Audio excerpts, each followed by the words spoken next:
இந்து தர்மத்தின் ஒளியாக உலகெங்கும் பிரகாசிக்கும் ஆகமம் தொலைக்காட்சி. இப்போதே சப்ஸ்கிரைப் செய்யுங்கள். கணவன் மனைவியும் விட்டு கொடுத்து வாழ்ந்தால் அதை போல ஆனந்தம் வேறில்லை. அதே நேரம் வெறுப்பு வளர்ந்து விட்டால் நிலைமை தலைகீழாகிவிடும். சில நேரங்களில் விவாகரத்து வரை போய்விடுகிறது. இந்த நேரத்தில் மற்றவர்களின் யோசனையை கேட்டு மனதை குழப்புவதை தவிர்க்க வேண்டும்.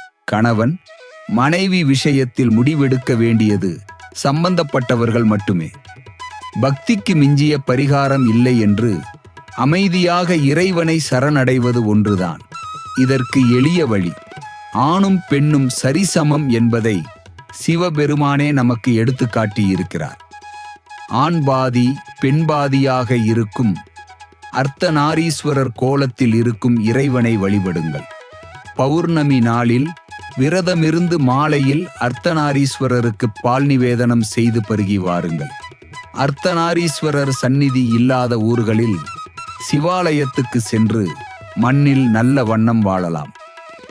வைகளுமெண்ணில் நல்ல கதிக்கு யாதுமோர் குறைவிலைகனில் நல்லஃதுரும் கழுமல வளநகர் பெண்ணில் நல்லாளோடும் பெருந்தகை இருந்ததே என்ற தேவார பாடலை 3 முறை சொல்லுங்கள்.